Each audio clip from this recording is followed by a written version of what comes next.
안녕하세요. 저는 70을 바라보고 있는 60대 중반의 여성입니다. 나이 60 중반에 자식들 다 결혼시키고 나니 저 혼자서 제 인생을 되돌아보는 날이 자주 있습니다. 웃음이 활짝 펴지는 행복한 시간도 있었고 고개가 끄덕여지며 제가 잘했다고 생각되는 기억도 있죠. 그런데 그런 것들보다 제가 잘못 선택해 후회가 남는 일들이 더 자주 떠오르고 머릿속에 오래 남더라고요. 인생에서 후회되는 일 정말 여러 개가 있습니다만 그중 압도적으로 후회되는 일이 하나 있어요. 제 자식과 관련된 일인데요. 제가 어떻게 해야 했는지 생각하고 또 생각하지만 답을 찾는 게 쉽지가 않네요. 이제 와서 답을 찾는다고 현실이 바뀌는 것도 아니지만 말이죠. 그래서 바꿀 수 없는 현실이 답답해 제가 있었던 일에 넋두리나 하려고 이곳에 사연을 보내게 됐습니다. 그럼 제 이야기 한번 들어보시죠.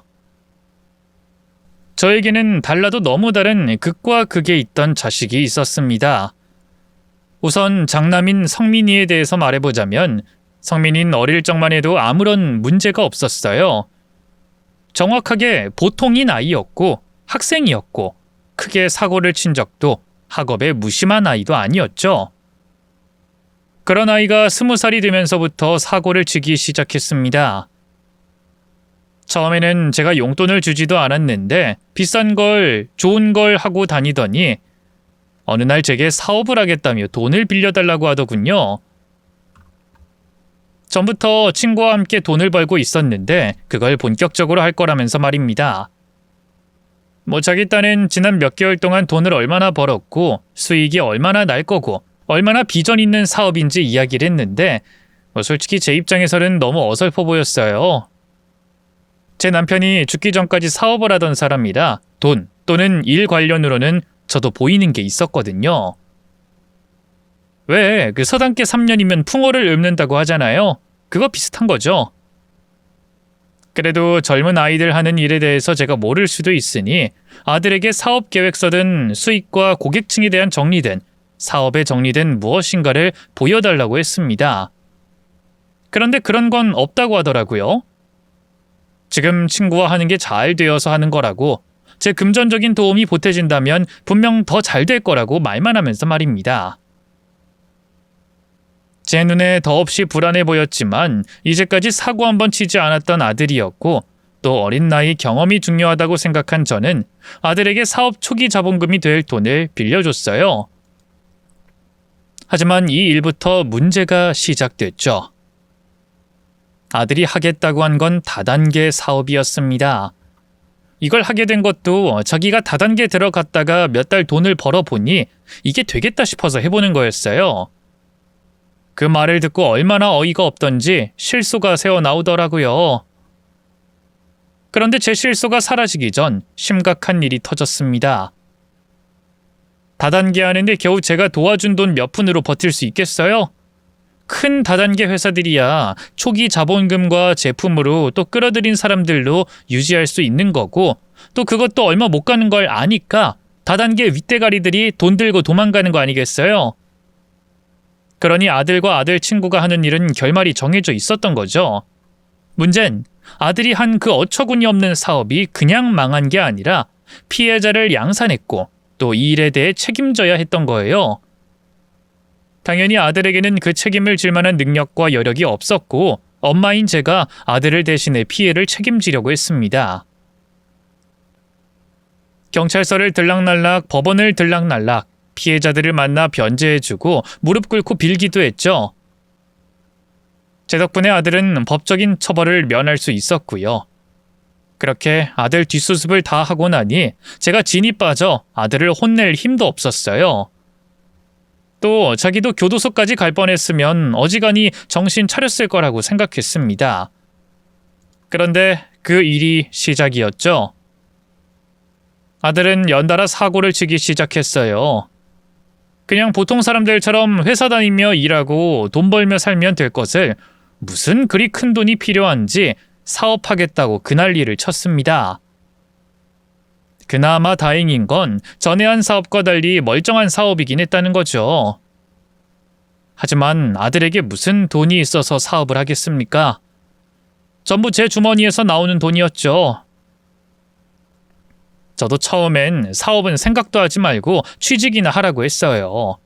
그런데 이런저런 핑계대고 허송세월만 벌이는 아들을 보니 부모로서 가만히 있을 수가 없는 겁니다.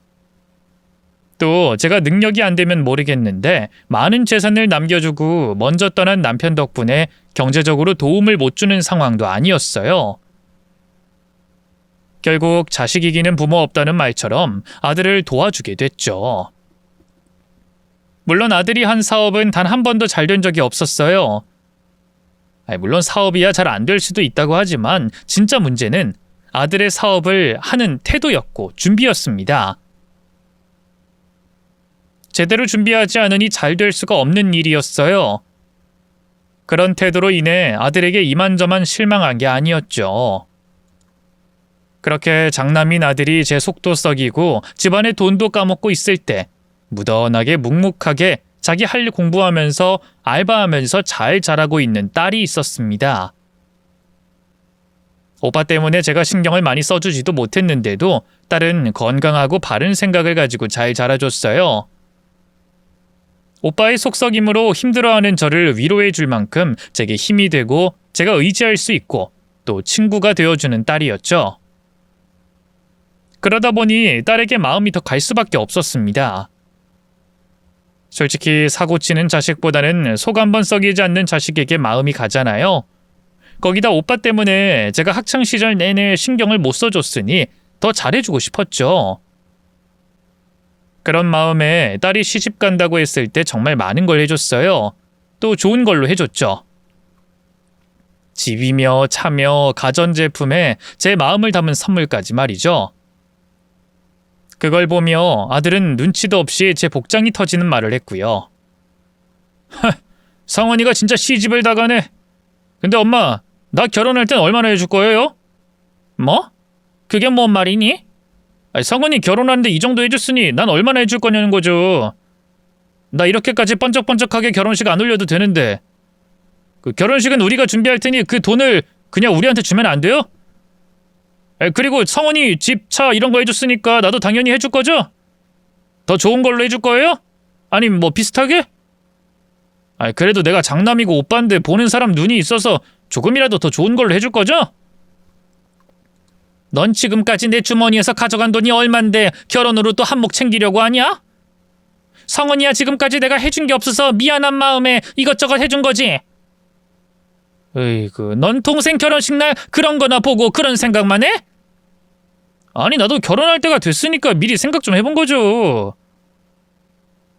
엄마, 근데 말은 이렇게 해도 나 챙겨줄 거죠? 그렇죠? 따지고 보면 딸 결혼할 때 해준 것도 아들이 까먹은 돈에 비하면 많은 게 아니었어요. 그런데 그만큼 도움을 받은 아들이 그런 말을 하고 있으니 얼마나 열이 받겠습니까? 제 아들이니까 참았던 거지 남의 자식이었으면 욕이라도 했을 겁니다. 그리고 제가 그렇게까지 말했으니 자기도 염치가 있으면 설령 기대했더라도 내려놓을 줄 알았어요. 그런데 아들은 제가 농담한 줄 알더라고요. 엄마, 뭐야? 전세금만 도와준다고? 차도 없고? 그럼 신혼살림은? 넌 나한테 돈 맡겨놨니? 그리고 다른 집 봐라. 누가 집을 사주고 차 사주고 살림살이까지 사줘? 너희 살림이고 너희가 필요한 건데 너희가 알아서 해야지. 전세금 해주는 것만으로도 감사하게 생각해. 그것도 당연한 거 아니야. 그럼 성훈이는? 말했지. 성훈이 내가 못 해준 만큼 결혼식 때 해준 거야. 네가 이제까지 가져간 돈 생각하라고 내가 말했을 텐데. 그건 사업 자금이고 이건 자식 결혼식에 해주는 건데. 너 도대체 날 뭐라고 생각하는 거야? 네 나이가 몇이고 이제 결혼까지 하는 애가 부모 도움이나 바라고 있어? 그게 네 나이에 맞는 생각이야? 너 전세금이라도 받기 싫으면 이제 그만해라. 이제 한 가정의 가장이 된다는 자식이 아직도 정신 못 차리고 있으니 부모 입장에서는 걱정이 안 될 수가 없었어요. 그래서 그때 제 바람은 다른 거 하나 없었고 오로지 아들이 정신 차리는 것밖에 없었습니다. 거기다 시집 온 며느리 역시 아들과 독인 개진하는 애라 제 걱정만 늘었어요. 시집온 며느리는요, 얘가 예의는 바르긴 한데 그게 겉으로만 예의 차리는 게 보이는 애였습니다. 그리고 아무리 요즘 애들 자기 할 말 다 한다고 하지만 제가 묻지도 않는 말에 자기 생각 말하며 시어머니인 제게 엄포를 놓더라고요. 어머님, 저 이 집안에서 며느리로 해야 할 일은 전부 다 할게요. 전 어머님 존중하니까요. 그러니 어머님께서도 저를 존중해 주셨으면 해요. 존중? 내가 널 무시하기라도 했니? 네가 내 며느리라고 널 딱히 무시하거나 함부로 대한 것도 아닌데 말이다. 아직까진 없었죠. 하지만 앞으로는 어떤 일이 있을지 모르니까요. 또 앞으로 명절도 다가오고 저희가 생활하는 걸 보시고 마음에 안 드셔서 한마디 한마디 하실 수도 있으니 제가 먼저 말씀드리는 거예요. 우선 저희는 아이를 가질 생각 없어요. 아시다시피 이 사람은 사업이니 취미거리니 하고 싶은 게 많은 사람이고 저는 저를 가장 사랑하는 사람이라 제가 손해보고 힘들어지는 건 싫거든요. 또 이젠 구시대적인 생각에 탈피해서 명절이라고 꼭 시댁이 있어야 하는 건 아닌 것 같아요. 저희 부모님도 똑같이 명절을 맞이하고 똑같이 배 아파 낳은 자식인데 자식에게 뒷전 취급받으면 기분 나쁘시잖아요? 명절 관련해서 말이 나와서 말인데 명절에 일할 땐 가족들 전부 똑같이 일을 분담했으면 좋겠어요. 며느리라고 더 일하는 거 없이. 그리고 저희 사는 방식에 터치 안 해주셨으면 좋겠고요. 그래, 뭐 다 이해하고 존중한다. 너희들이 잘 살기만 하면 되지. 내가 뭐하러 터치하겠니? 그리고 명절날 친정에 한번 시댁에 한번 교대로 들리겠다는 것도 좋아. 나도 내가 며느리 시절엔 친정 가고 싶은 마음이 굴뚝이었으니 다 좋고 좋은데 그래도 아이는 가져야 하지 않겠니? 아니 안 가지겠다가 아니라 아직은 생각이 없다는 게 맞지 않어? 아니요, 가질 생각 없어요. 이건 이이랑 결혼할 때 이미 합의된 내용이고요. 제가 나이 든 사람이라서 젊은 사람들을 이해 못하는 거일 수도 있겠지만 아이를 낳지 않는다는 게 전혀 이해되지 않았습니다. 물론 부부 둘이서 행복하게 사는 거 좋죠. 좋은데 자식까지 있으면 더 좋잖아요. 이왕 행복할 거 둘이서 행복하게 지내다 자식 가지고 몇 배로 불리면 좋을 텐데 그럴 생각이 없다고 하니 이 부모로서는 걱정되고 안타깝더라고요. 사실 부부관계라는 게 아이 때문에 유지되는 것도 없지 않아 있지 않습니까? 또 부모가 되면서 가지게 되는 책임감도 있고요. 그런데 애를 안 가지는 것보다 정말 문제는 며느리의 태도였어요. 우선 왜 그렇게 공격적으로 말하는지 모르겠더라고요. 그런 식으로 말하는 걸 차분하고 논리 있게 말한다고 생각하는 건지 또 아이 관련해서도 나중에 생각이 바뀔 수도 있고 제가 애를 가지라고 강요하는 것도 아닌데 대뜸 제게 애 안 가지겠다고 말하며 나를 세우는 건지 며느리가 이해되지 않았습니다. 그런데 제가 뭐 어떻게 하겠어요. 자기들이 그렇게 살겠다고 하는데. 그렇다고 자식 며느리와 싸워서 그 생각 바꿔놓겠습니까? 그러려니 해야지. 그날 이후 며느리의 성격이 대충 파악됐던 저는 마음에 안 든 게 있어도 입 밖으로 꺼내지 않고 지냈어요. 그동안 아들도 딱히 제 신경을 긁는 행동을 하진 않았고요. 하지만 오래 가지 않았어요. 아들이 또다시 사업을 하겠다며 절 찾아왔죠. 엄마, 마지막으로 이번 한 번만. 진짜 좋은 사업 제안이라서 그래. 이번에 도와주면 엄마가 나 도와줬던 돈 전부 만회할게. 갚을게. 내가 지금 내 돈 못 받아서 너 안 도와준다니? 너 정신 차리라고, 너 잘 되라고 안 주는 거야. 너 사업으로 돈 벌 능력이나 재능 없어. 그냥 열심히 일해서 네 처랑 먹고 살아. 이렇게 먹고 살아서 언제 집 사고 언제 차 사고 언제 놀러 다녀. 꼼짝없이 일만 하다 죽게 생겼구만. 다들 그렇게 살아. 아빠랑 엄마도 너희 중학생 고등학생 될 때까지 멀리 여행 간 적 없었어. 일요일 빼고 쉬는 날 없이 살았다고. 거기다 너흰 자식도 없는데 뭐든 좀 천천히 해도 되는 거 아니니? 뭐야? 그럼 애가 없어서 안 도와준다는 그거야? 은미가 애 없이 살겠다고 해서 이러는 거야? 얘는 또 뭔 소리야? 은미개가 내 앞에서 그 말 꺼내기 전부터 너 안 도와준다고 했잖아.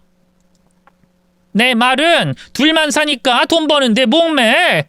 그럼 우리가 애 가지면 그땐 도와줄 거야? 애 있으면 집도 넓혀야 하고 애 태우고 다닐 차도 필요하니까 도와줄 거냐고. 아우 머리 아파. 아 그래 해준다 해줘. 아무리 돈 하는 세상이고 돈에 미친 너라고 하지만 어떻게 애 낳으면 돈 줄 거냐는 말을 하니? 아 그래 애 가져봐라. 내가 도와줄 테니까. 어디 가져봐. 아들이 하는 말에 머리가 돌았던 저는 아무 말이나 막 했습니다. 또 정말 돈 때문에 애를 가질 두 사람이 아니라고 생각하기도 했고요. 당장은 도와달라 조르는 아들을 떼어놓고 싶은 심정에 하게 된 말이었어요. 그런데 그 일이 정말로 벌어진 거죠. 며느리가 임신한 겁니다. 제가 홧김에 뱉은 말이 한참 되어 잊혀지고 있을 때 말이죠.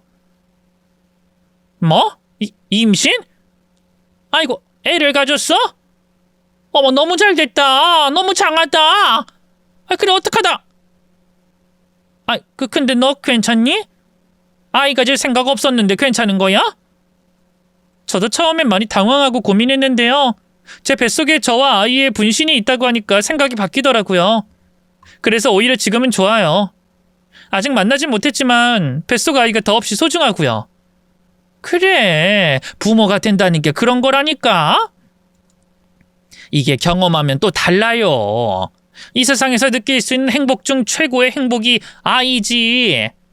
그러니 생각이 바뀌지. 아휴, 고맙다, 고마워. 엄마, 내가 혹시나 싶어서 이 사람 산부인과 데려가서 다행이지. 아니면 임신한지도 모르고 막 행동했다가 큰일 날 뻔했다니까. 근데 엄마가 한 말 지킬 거지? 뭐? 내가 한 말? 내가 뭐라고 했는데? 아이고, 임신하면 엄마가 우리 도와줄 거라며. 집도 차도 또 내 사업에 필요한 돈도. 내가 그런 말을 했... 아, 그래, 했구나. 생각나지? 엄마 그때 나한테 약속한 거. 아 그래, 뭐 지금 은미가 큰 결심해주고 손주까지 생긴 마당에 뭔들 못 해주겠니? 해줄게. 근데 너 진짜 정신 차리고 이번 사업 잘해야 한다. 너 이제 아빠야. 예전처럼 사업 망해서 너만 감당한 게 아니라고. 이제 네 행동 하나하나에 뱃속 아이의 인생이 달린 거야. 알지. 알아서 이번에 진짜 잘해보려고 하는 거 아니야. 아들에게 자랑스러운 아빠가 되려고. 제가 뱉은 말이니 지켜야 했습니다. 그리고 아들도 애가 생기니 집도 넓혀야겠고 차도 필요하겠고요. 또 아이가 생겨 책임감이 생겨 보이는 아들을 보며 제 남편이 생각났어요. 저와 자식들을 위해 열심히 사업하던 남편이 말이죠. 제 아들도 남편처럼 좋은 아빠가 되길 바랬습니다. 그래서 원하는 도움을 주기로 했죠. 그렇게 아들이 정신 차리고 며느리가 임신하며 제 바람이 다 이뤄졌는데 너무 많은 복이 한 번에 왔는지 뒤이어 불행이 찾아왔어요. 정말 어처구니 없게도 집이 무너지는 일이 생겼던 거죠. 정말 말 그대로 집이 무너진 거예요. 2017년 대한민국에 정말 큰 지진이 한 번 있었죠. 그때 저희 집도 그 지진 때문에 집이 무너지는 피해를 입었습니다. 다행히 그 집에 있었던 저는 다른 피해를 입진 않았지만 사는 집의 반이 무너지는 일을 겪었죠. 그러다 보니 집을 고치는 동안 머무를 집이 필요했어요. 이웃집이나 친척집에 머물 수도 있었지만 집을 복구하는 데 시간이 걸리다 보니 길게 머물 수 있으면서도 집까지 왔다 갔다 하기 편한 곳이 필요했죠. 그곳이 유일하게 첫째 아들네 집이었어요. 아들은 저와 멀지 않은 곳에 살았는데 다행히 지진에 큰 피해를 입지 않았거든요. 하지만 사실 저도 아들네 집에 머무는 게 썩 편하지는 않았습니다. 제가 해줬으면 해줬지 받는 걸 당연하게 생각하고 편하게 받는 성격이 아니었거든요. 그러다 보니 아들네 가는 게 불편하기만 했는데 그땐 제게 다른 선택사항이 없었어요. 그래서 제 생각을 바꿨습니다. 아들네 신세지라고 가는 게 아니라 임신한 며느리 챙기고 아들 뒷바라지 한다고 생각했죠. 그 집에 있는 동안 제가 몸을 더 움직이고 애들에게 민폐가 아닌 도움이 되려고 했어요. 그렇게 아들 집에 들어갔고 아들과 며느린 제 걱정하며 자기들 집에 온 걸 환영했죠. 그러게 제가 진작에 저희 집으로 들어오시라고 했잖아요. 그때 바로 오셨으면 조금이라도 고생 덜 하셨을 텐데. 괜히 고집 부리셔서 고생만 하시고. 집을 그렇게 싹 다 부수고 보스의에 할 줄 알았나. 그리고 너희 사이에 내가 끼면 얼마나 불편하겠니. 은미가 임신까지 했는데. 그래서 정말 웬만하면 안 오려고 했는데 이 상황이 상황이다 보니 또 집도 가까워야 주기적으로 갈 수 있어서 내가 신세 좀 지마. 너희가 많이 불편할 텐데 내가 많이 미안하다. 그래서 너희가 조금이라도 편했으면 하는 마음에 그러는데 나 여기 있는 동안 밥값이며 집 얹혀 사는 값이며 값하는 거라면 뭐든 할 거니까 편히 일 시켜라. 집안일도 내가 할 거고 성민이 너 일하는데 필요한 것 있으면 시켜. 은미 넌 당연히 태교만 하면서 쉬고. 이 집안에서 일어나고 해야 하는 일은 내가 뭐든 다 할 테니 너희 내가 있는 동안 푹 쉬어라. 불편하게 생각하지 말고. 엄마, 아들 집에서 지내는데 뭘 그렇게까지 생각하세요. 뭐가 미안해요. 그것도 집이 무너져서 그런데. 그러니 엄마 그냥 편히 계세요. 어차피 나 혼자 집에 있으면 내가 다 할 일이야. 나 혼자 있으면 아침밥 안 차리니? 빨래 안 해? 청소 안 해? 내 하루 일상 여기서도 하겠다는데 뭐가 불편해? 이렇게 해야 내가 마음이 편하고 너희나 나나 같이 지내는 동안 마음 상하지 않는다. 그러니까 너희 쉬어. 알겠지? 어머님, 그래도 제가 며느리인데. 며느리지. 손주 임신한 귀한 며느리. 그러니까 너는 더 가만히 푹 쉬어야 한다. 움직이고 싶어도 나가서 친구들이랑 움직여. 집에서는 뭐 하나 까딱하려고 하지 말고. 알겠지? 저보고 편히 있으라는 말에 제가 더 단호하게 말하자 아들과 며느리도 더는 말을 꺼내지 않았어요. 그제야 저도 조금이나마 마음 편안하게 아들네 집에서 쉴 수 있었습니다. 마음 편히 방으로 들어올 수 있었죠. 그리고 지진으로 무너진 집 걱정 때문에 피곤해서 그런지 아니면 아들 며느리와 대화가 잘 풀려 긴장이 풀려서 그런지 잠자리에 눕자마자 잠이 들게 됐죠. 그런데 아무래도 제 집이 아니다 보니 잠을 자던 중에 눈이 떠졌습니다. 다시 잠자리에 들려고 했지만 잠자리가 바뀐 이유에서인지 집안에서 웅성거리는 소리가 더 잘 들리고 뭔가 불편하더라고요. 또 목도 타고 말이죠. 그래서 목을 죽이려고 문을 열었는데 조금 전 방에서 웅성웅성 들리던 대화 소리가 뚜렷하게 들리는 겁니다. 아주 놀라운 이야기가 뚜렷하게 말이죠. 어머님 주무시는 거 맞지? 확실하지? 야, 코까지 골고 자더라. 하여튼 너 있네. 우리 앞에선 불편하다는 말 입에 달고 있더니 눕자마자 자기 집처럼 골아 떨어지네. 아우, 정 떨어져. 저런 모습이 더 정 떨어진다니까. 말 조심해. 그러다 어머님 들으시면 어쩌려고. 잔다니까. 아주 쿨쿨 잘 자고 있다고. 내가 몇 번이나 들어가서 확인했는데 뭘 조심해. 코까지 고는 사람이 쉽게 깨겠냐? 그리고 얄밉잖아. 우리 집 찾아오는 게. 또 우리 생각하는 척하는 게. 솔직히 당신 임신 아니었다고 해봐. 우리 집에 올 생각 했겠어? 임신 때문에 예전에 나나 당신이나 밉보인 거 다 정리된 거 아니야. 그래서 우리 집으로 온 거고. 이렇게 온도차가 다르니 내가 안 서운해? 안 얄미워? 그래, 얄밉지. 얄미운데 조심할 건 조심하자는 거야. 당신 말처럼 임신 때문에 밉보인 거 다 청산하고 돈까지 받게 됐는데 그 입 때문에 들킬 거야? 이제 손에 다 들어온 거 놓칠 거야? 안 되잖아. 한 달 좀 안 되는 시간이고 이제 돈까지 받는데 4개월밖에 안 남았어. 그러니까 조심 좀 하자.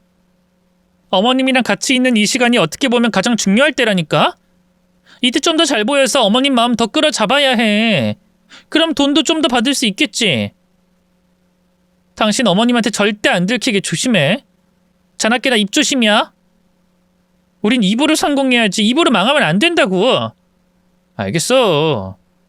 그리고 솔직히 나보다 당신이 조심해야지.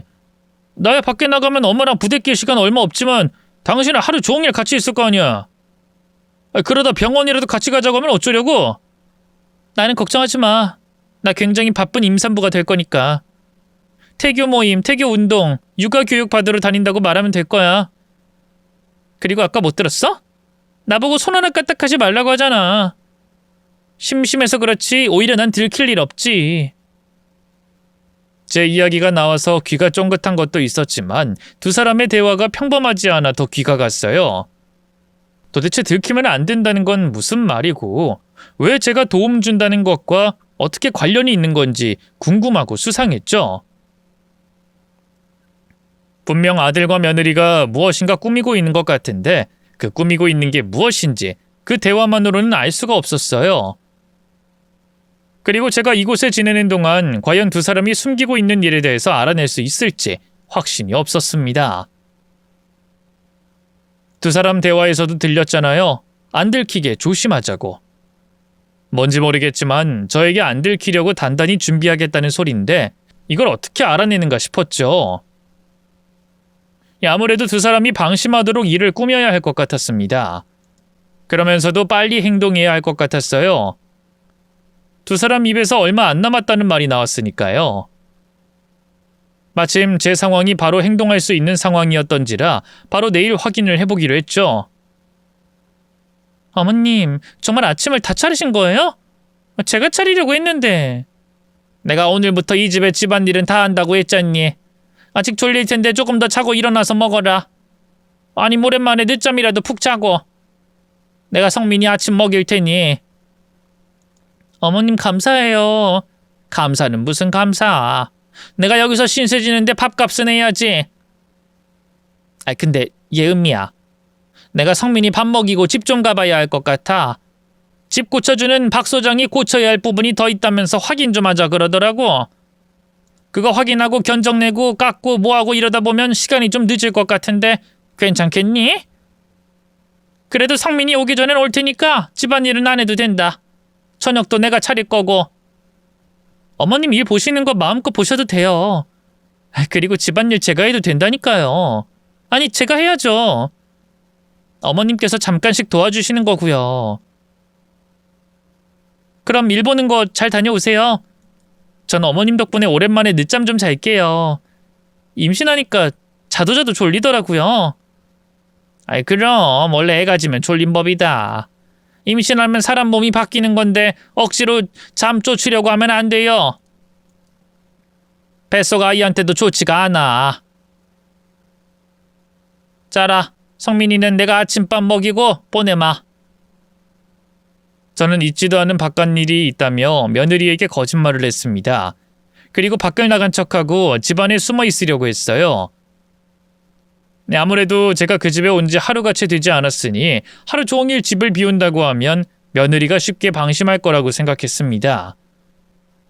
그럼 말이든 행동이든 어떤 식으로든 어제 그 대화에 대한 힌트를 주지 않을까 싶었어요. 직접 그 대화에 대한 비밀을 알아낸다면 더 좋았고요. 저는 출근하는 아들 밥을 먹인 후 뒷정리를 하고 집을 나간 척했어요. 신발을 가지고 현관문 닫는 소리를 일부러 크게 낸 다음 제가 있던 방으로 들어가 옷장 안에 숨어 있었죠. 이후 기다림의 연속이었습니다. 며느린 제게 했던 말처럼 오랜만에 늦게까지 늦잠을 잘 모양인지 점심시간이 될 때까지 나오지 않았어요. 그러다 점심이 다 되어서야 며느리가 안방문을 열고 나왔죠. 하지만 그 이후에도 별다른 행동은 없었습니다. TV 소리와 휴대폰 하는 소리를 빼고는 다른 소리는 들리지 않았죠. 그러다 점심시간이 좀 지났을 때 며느리 휴대폰이 울렸어요. 아들에게서 걸려온 전화였죠. 아니 아직. 아침에 들어보니까 이것저것 일 처리하면 늦게 오는 것 같더라고. 그거야 당연히 하고 있지. 안 하고 있다 갑자기 집에 들어오면 들킬 수도 있으니까. 그러니까 말이야. 이게 몇 시간 하고 있는 거랑 다르네. 거기다 이걸 집에서 또 하루 종일 할 생각하니까 벌써부터 답답하고 불편한 거 있지. 밖으로 돌아다니긴 할 건데 집에 있을 때마다 아침에 일어날 때마다 할 생각하니까 지친다 지쳐. 나 아예 확 일한다고 할까? 당신 벌이로는 부족해서 일한다고 하면 어머니 눈 피해서 나가 있을 수도 있고 또 임신한 며느리가 돈 때문에 나간다고 하는데 더 도와주고 싶은 마음이 들지 않겠어? 혹시 알아? 돈이라도 더 줄 수 있을지? 뭐 갈 데야 뭐 없지. 친구들 만나도 매일 몇 시간 동안 있을 순 없고. PC방 가는 것도 돈 들고 지루하니. 그러네. 뭐 어떻게 할 수가 없겠네. 가끔은 몰라도 매일 나가 있는 건 무리겠다. 내가 말했잖아. 이거 풀고 있다 갑자기 어머님 들어오면 어떡해. 나라고 이게 좋아서 하겠어? 어제 말했잖아. 안 들키게 해야 한다고. 뭐? 그렇구나. 어머님은 번호키 비밀번호만 알지? 위에는 열쇠는 없구나. 그래. 혹시 몰라서 조심한다고 잠그는 게 습관됐다고 하면 되겠다. 그리고 옷 갈아입고 있었던 척하면 시간은 벌겠네. 오, 역시 우리 남편. 날 위해선 머리를 잘 굴려. 그럼 나 지금 문 잠그고 이것 좀 풀고 있어야지. 풀고 TV 좀 편히 봐야 되겠다. 고마워 여보. 아들과의 수상한 통화를 끄는 며느리는 잔뜩 신이 난 듯했고 몹시 바빴습니다. 이전까지 조용하던 집이 며느리 한 명 때문에 소란스러워질 정도였죠. 그 수상한 통화와 며느리의 소란스러움에 무슨 일인가 벌어지고 있다는 걸 알았던 저는 조용히 옷장을 열고 밖으로 나왔어요. 그리고 소란스러운 며느리의 행동을 지켜보려고 했는데 제 눈에 경악할 광경이 들어왔습니다. 임신 6개월 차 며느리의 배가 홀쭉해진 거예요. 그리고 그 홀쭉해진 며느리 손에는 조금 전까지 며느리 몸에 붙어있던 임신한 배가 들려 있었습니다. 그러니까 며느린 임신했던 게 아니었어요. 실리콘 재질의 임신한 배를 몸에 차고 있었던 거죠. 그 경악할 모습에 저도 모르게 입에서 비명이 터져 나왔습니다. 너 그게 뭐야? 손에 들고 있는 거 뭐냐고? 어머님께서 여기 왜? 아까 분명히 나가신다고. 신발도 없고 문 닫히는 소리도 들었는데 지금 그게 중요하니? 네 손에 들려있는 거 뭐냐고? 임신했다는 네 배는 왜 그렇고? 그러니까 그게 말이죠 어머님. 이게 어떻게 된 거냐면. 근데 어머님 왜 숨어 계셨어요? 분명 저한테는 아침에 일보러 나가신다고 하셨잖아요.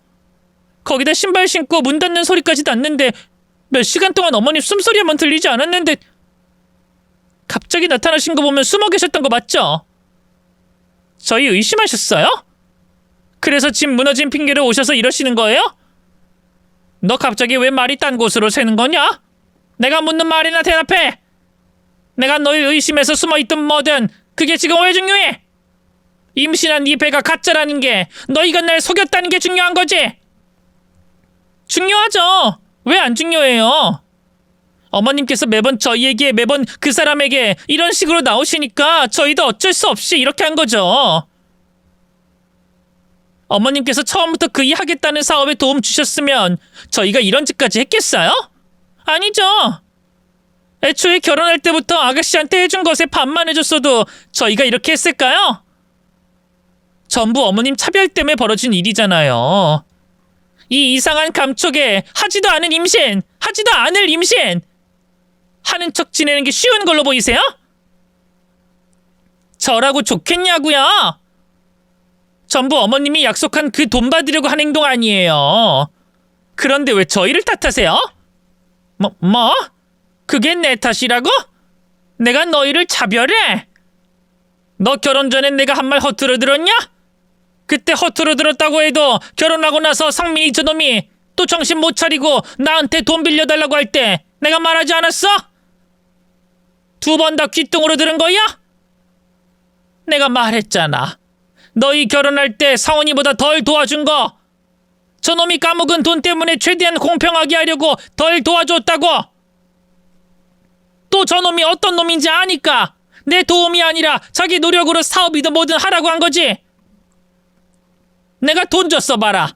그 돈이 지금 남아있을 것 같아? 저놈이 하겠다는 사업이 잘 됐을 것 같아? 그런 놈이었다면 진작에 뭐라도 했겠지. 내 도움이 아니라 자기 노력으로 그 결실을 맺었겠지. 성민이가 아주 작은 노력의 결실만 보여줬어도 내가 도와줬을 거다. 정신 차린 걸로 보이기만 했어도 도와줬을 거야. 그런데 저는 뭐 했어? 뭘 했어? 너랑 짜고 이런 짓거리밖에 한 것 빼고 뭐가 있어? 그런데 내 탓을 해? 너도 결국 저놈과 똑같은 년이었구나. 저놈보다는 더 나은 아이인 줄 알았는데 결국 똑같은 것끼리 만났어. 아니요. 어머님이 너무하신 거죠. 어머님이. 정말 기가 막히게도 며느린 자기가 한 거짓말에 어떠한 죄책감도 느끼지 않아 보였습니다. 자기가 한 짓에 대해 그 죄와 탓을 저에게 넘기더라고요. 그리고는 제가 무정한 엄마라며 첫째와 둘째를 차별했다고 하는 겁니다. 말도 안 되는 소리였죠. 이제까지 도움이라고는 결혼할 때 딱 한 번 받은 아이가 둘째 성은이었고, 첫째가 사업한다고 집안에 돈을 까먹어도 일절 오빠에 대해서 흉본 적 없던 아이였습니다. 그에 반해 첫째 성민이 그놈은 허구한 날 허술한 사업을 가져와서 하겠다고 난리치고 그 뒷수습은 제가 했죠. 그렇다고 집안에서는 장남 노릇 했답니까? 여동생 챙기긴 했다고 해요? 아니었어요. 오로지 자기 살 길만 찾고 자기밖에 모르는 아이였어요.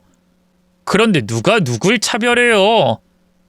집안 재산 가져다 쓴 것도 첫째 놈이 많고 그놈 신경 쓴다고 둘째는 제대로 봐주지도 못했는데 말입니다. 아니, 차별 좀 하면 어떻습니까?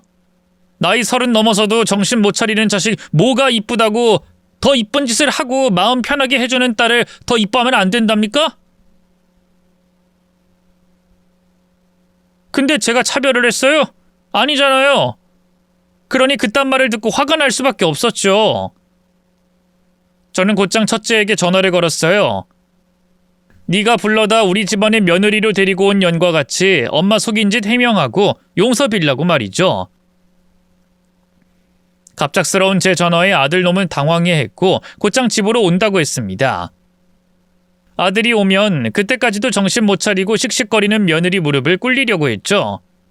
그런데 아들놈은 집으로 오자마자 제 앞에 무릎을 꿇긴커녕 며느리에게 달려가 어디 다친 곳 없는지, 기분은 괜찮은지 묻고 있더라고요.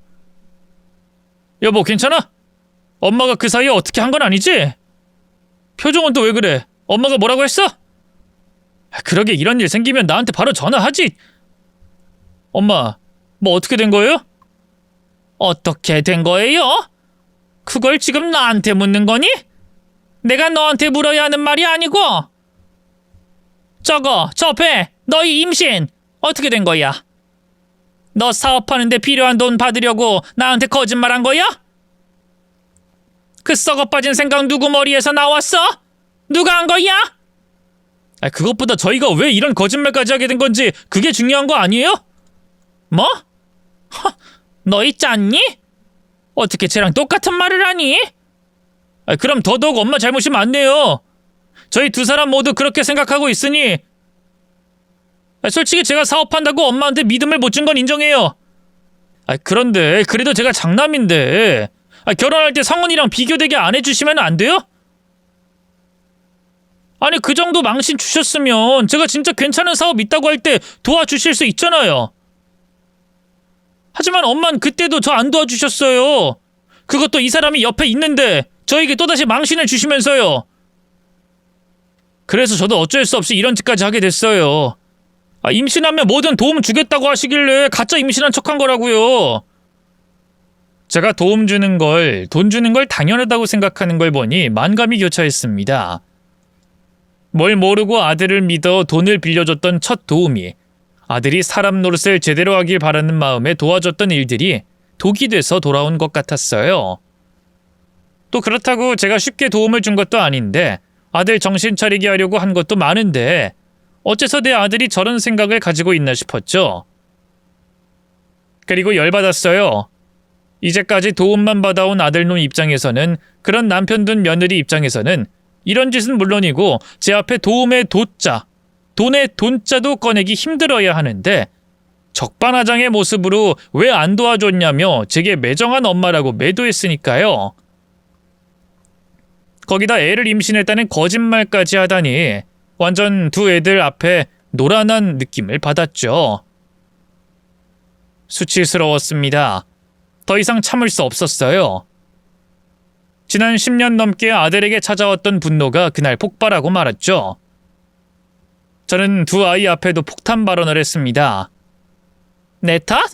이 모든 게 내 탓! 너희가 거짓말한 것도 내가 도움을 안 준 것도 전부 내 탓이라는 거니?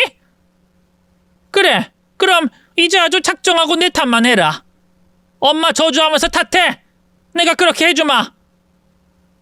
너희 새끼 내 새끼라는 이유로 남의 새끼면 진작에 뒤돌아설 일을 자꾸 또 잡았다. 너 결혼할 때 생각하면 내가 도움 줄 게 아니라 받아야 했어. 네 동생이 조금이라도 이기적이었으면 왜 너 같은 오빠한테 집안 거덜나게 도와주냐고 엄마랑 싸웠을 거라고.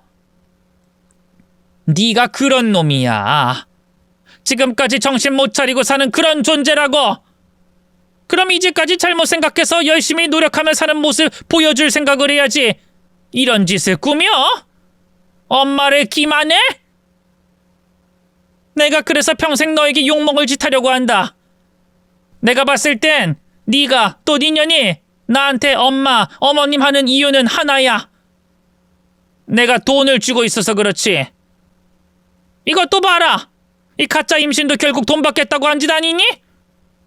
그래서 너희가 내 곁에서 떠나게 하려고 나 내 모든 재산 네 동생 성은이에게 줄 거다.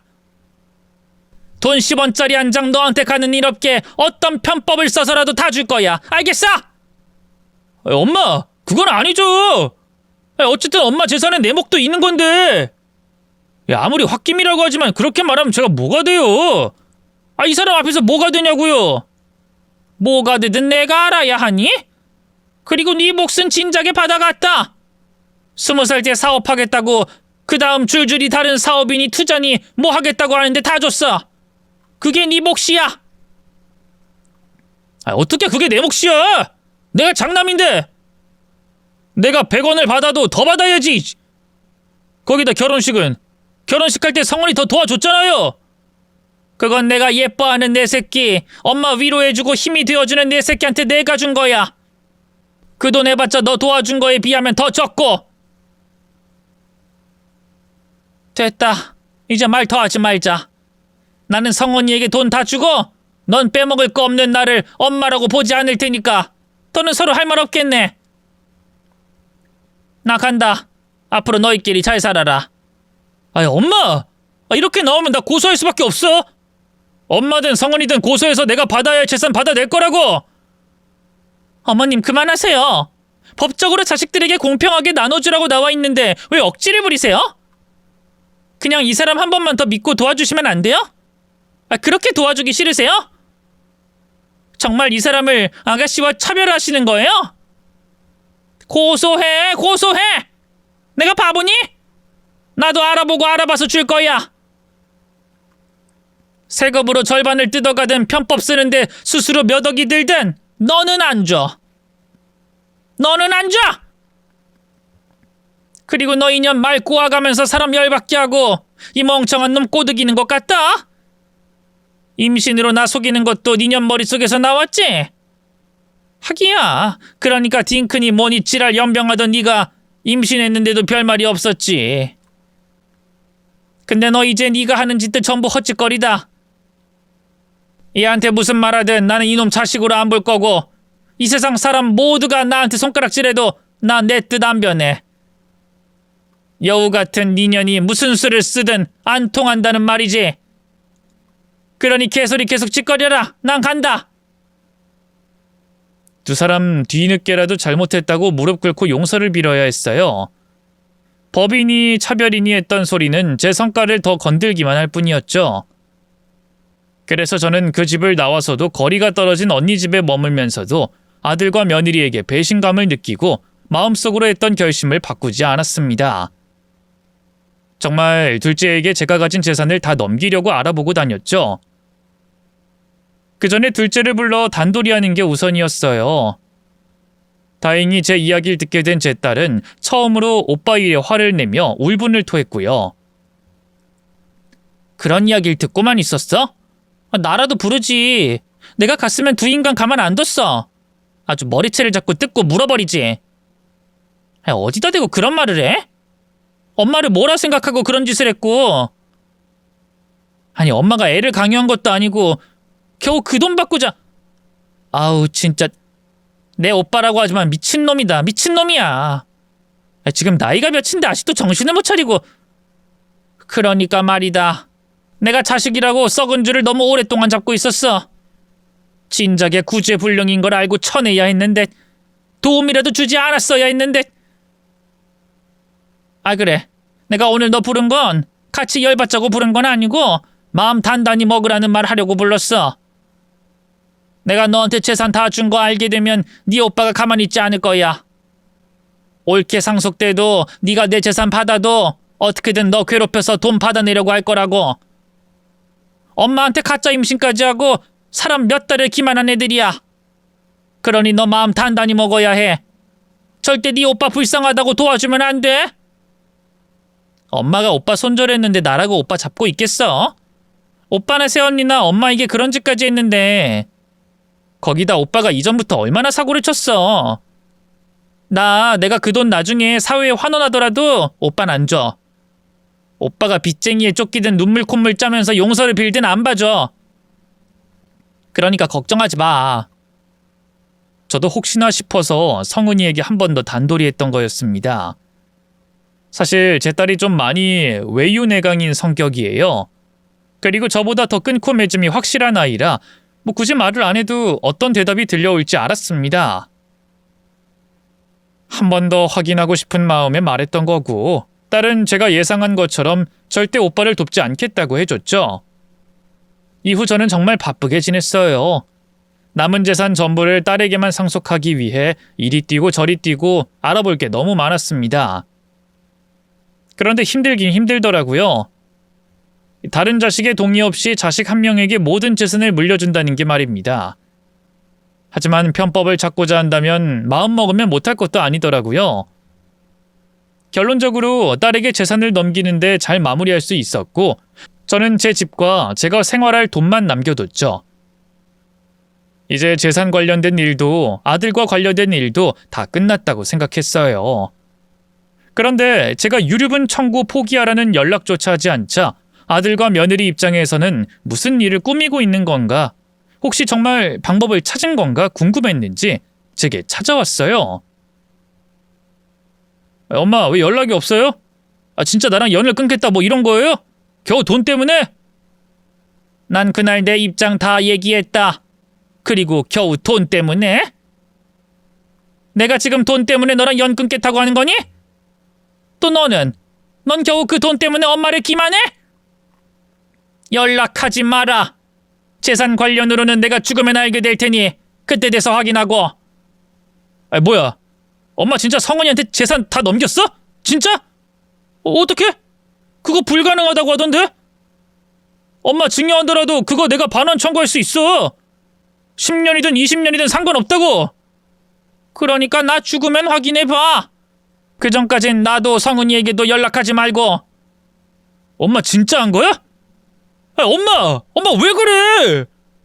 엄마 진짜 화난 거야? 진짜 나랑 연 끊고 성은이한테 돈 다 줄 생각이냐고. 엄마 이러지 말자. 부모 자식 사이는 천륜이라고 했어. 그리고 나랑 성은이 돈 가지고 싸우는 게 보기 좋겠어? 하늘에 있는 아빠가 얼마나 가슴 아파하시겠어. 네 아빠 나보고 진작에 이렇게 안 한 걸 가지고 뭐라 할 거다. 그리고 그 천륜 내가 끊게 만들었니? 너랑 쟤가 한 짓이지? 성은이도 너 같은 거 오빠로 두지 않기로 했어. 돈 때문이 아니라 네가 하는 짓이 하도 괘씸해서. 가라. 너랑 쟤 얼굴 보면 속 터져 미치겠으니까 가! 엄마! 내가 잘못했어. 한 번만 용서해줘. 어떻게 부모 자식 연을 끊어? 그건 아니야. 내가 엄마 앞으로 잘 모시고 살게. 그러니까 용서해줘. 지난번 일은 정말 잘못했어. 나도 마음이 조급해지다 보니까 하면 안 되는 짓이라는 걸 알면서도. 엄마, 나도 마음이 무거웠어. 나나 이 사람이나 엄마 속이는 거 힘들었다고. 어머님 맞아요. 저도 힘들었어요. 저라고 어머님 속이는 게 마음 편했겠어요? 저희가 정말 많이 잘못했으니까 용서해 주세요. 이것들 참 웃기네. 너희가 하는 말 다 들었어. 힘들긴 뭐가 힘들어. 나 속인다고 힘들었지. 너희 마음이 힘들었니? 돈 받는 거 몇 달만 참으면 된다고 신난 것들이 무슨. 그리고 지금도 이런 거 결국 돈 때문이잖아.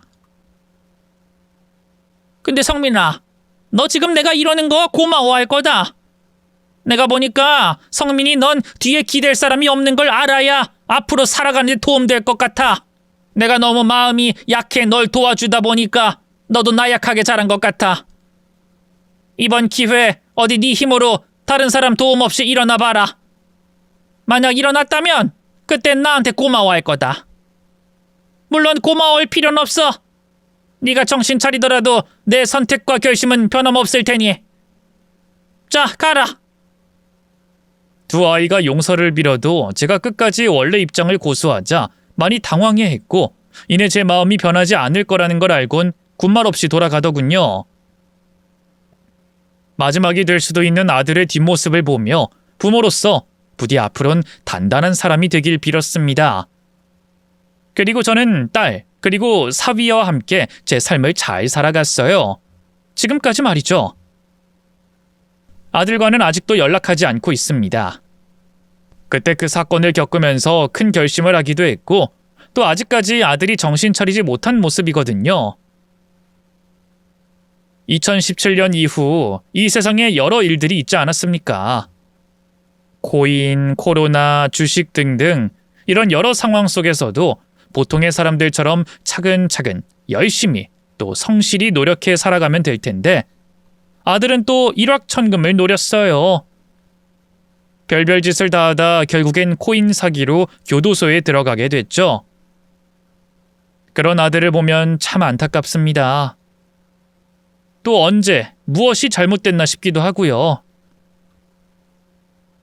지금 이 순간에도 저는 7년 전처럼 아들이 제발 정신 차리길 바라고 있어요. 제가 가르친다고 혼낸다고 될 일이 아니기에 교도소 안에서 죗값을 받으며 정신을 차리길 바라는 바입니다. 그럼 전 여기서 제 이야기를 마치도록 할게요. 그럼 모두들 안녕히 계시길 바라겠습니다. 감사합니다.